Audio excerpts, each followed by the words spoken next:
Hola, bienvenidos al podcast Es tu sexualidad de Es tu salud, un podcast que te entregará toda la información, consejos, datos y contenidos sobre sexualidad. Soy Reina Valdés, periodista, y hoy entrevistaremos a Marcelo Marconi, urólogo, andrólogo y asesor científico de Asocio. Hola Marcelo, bienvenido a nuestro podcast. Vamos al grano con las preguntas de interés. ¿Por qué a un hombre le puede fallar una erección y no se le pare el pene en el acto sexual? Hola Reina, las causas por las cuales se puede producir un problema de erección, que médicamente le llamamos disfunción eréctil, en realidad son múltiples. En hombres mayores de 45-50 años, habitualmente obedece a que la cantidad de sangre que entra al pene a presión disminuye. Y eso puede disminuir por la edad, o porque el paciente tiene sobrepeso, sedentarismo, es fumador, tiene colesterol alto, es diabético. Todas esas variables en general pueden afectar negativamente la calidad de la erección, y a veces solo con el paso de los años se puede empezar a generar ese problema.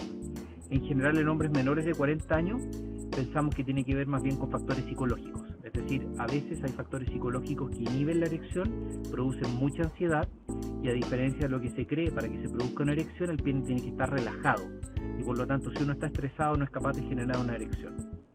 Por lo tanto, depende un poco del grupo de pacientes y de la edad, cuál es la causa más frecuente. En pacientes jóvenes, que vamos a hablar menores de 40 años, el factor psicológico juega un rol muy importante.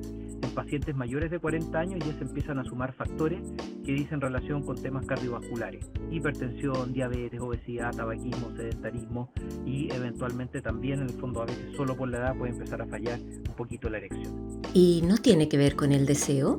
No tiene que ver con el deseo. La verdad es que están obviamente relacionados. Es decir, si un paciente tiene un problema de bajo deseo y tiene el deseo sexual muy bajo, es frecuente que eventualmente tenga también problemas de erección, porque para que se genere la respuesta sexual, en general parte el deseo y después parte la excitación, y en esa excitación está involucrada la erección. Sin embargo, también puede ocurrir, y que es muy frecuente, que un paciente tenga mucho deseo, tenga muchas ganas de tener actividad sexual, pero la erección no le responde, es decir, el pene no logra la rigidez necesaria para que tenga el acto sexual. Por lo tanto, no, están relacionados, pero a veces pueden funcionar en el fondo separados, ¿ya? Es decir, puede un paciente tener mucho deseo y puede tener un problema de erección severa. Por lo tanto, por mucha voluntad y ganas que tenga de tener una erección, no la va a tener porque hidráulicamente no llega la cantidad de sangre que es necesario que llegue al pene para que se genere la erección. ¿Se puede prevenir? ¿Comprar la pastillita azul u otro medicamento, por ejemplo? La mejor forma de prevenir problemas de erección es llevar estilos de vida saludables, es decir, mantener un peso acorde a la estatura, hacer actividad física, evitar fumar, controlar enfermedades crónicas como hipertensión, diabetes, ¿no es cierto? Si en general uno mantiene una buena actividad física, encuentra dentro de un peso que es razonable para su estatura y en la práctica tiene una alimentación saludable, tiene menor probabilidad de desarrollar un problema de erección en la vida, ¿ya? Por otro lado, si un paciente ya tiene una enfermedad crónica como una diabetes o una hipertensión, si ese paciente tiene un muy mal control de esas enfermedades crónicas, la probabilidad de que desarrolle una disfunción eréctil, y a su vez más severa, es más frecuente. El punto de vista de los medicamentos, ya sea la pastilla azul, como clásicamente se le conoce el Viagra, o la pastilla amarilla, como puede ser el Tadalafil, en realidad no son pastillas que van a prevenir que se produzca una disfunción eréctil. Lo que hacen esas pastillas es que tratan la disfunción eréctil, es decir, mejoran la calidad de la erección de los pacientes con problemas de erección, pero no porque uno la tome la va a prevenir, es decir, solo la viene a tratar. ¿Y qué hay con aquellos pacientes con disfunción eréctil severa? ¿Son ellos los que podrían calificar a un implante de pene?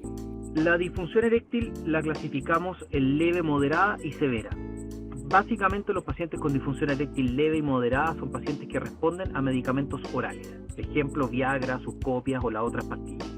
Esos pacientes en general toman la pastilla A, la pastilla B o la combinación y logran buenos resultados desde el punto de vista de la rigidez. Cuando un paciente ha sido estudiado, ha sido evaluado hormonalmente, se han compensado sus patologías crónicas, si es que la tiene, por ejemplo hipertensión, diabetes, y ha probado con las dosis máximas de los medicamentos y aún así no responde con una buena rigidez, ese paciente califica como una disfunción eréctil severa. En ese grupo efectivamente solo quedan dos opciones. Solo queda la opción 1, que es inyectarse el pene cada vez que tengan actividad sexual, o la opción 2, que en la práctica significa colocarse un implante de pene. La gran mayoría de los pacientes que tienen indicación de inyectarse, a la larga se aburren de inyectarse, porque es poco espontáneo, a veces produce dolor, Por lo tanto, efectivamente, para aquellos pacientes que tienen disfunción eréctil severa, la mejor opción a largo plazo es la instalación de un implante de pene.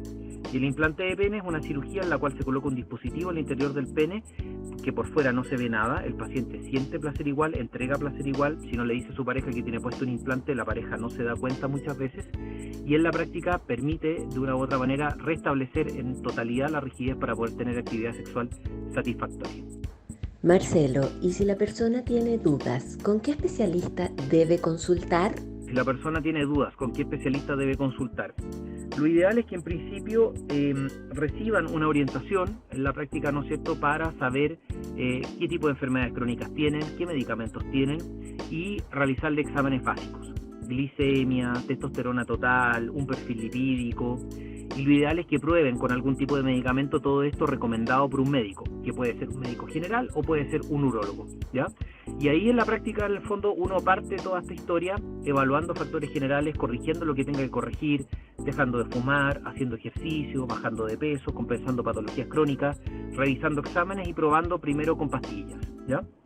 Y de ahí en la práctica, en el fondo, lo ideal es que sigan control con un urólogo, ¿ya? Si probablemente responde bien a los medicamentos, el urólogo le va a seguir indicando los medicamentos.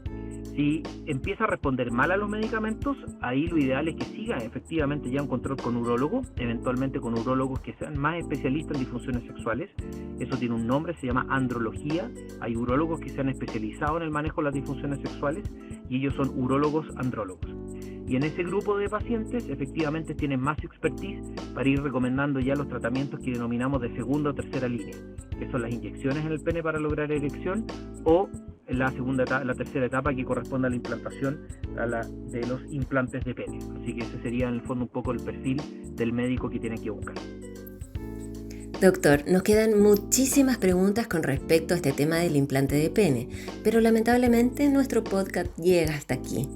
Pero no sin antes dejarlo comprometido nuevamente para que sigamos entregando información sobre este interesante tema.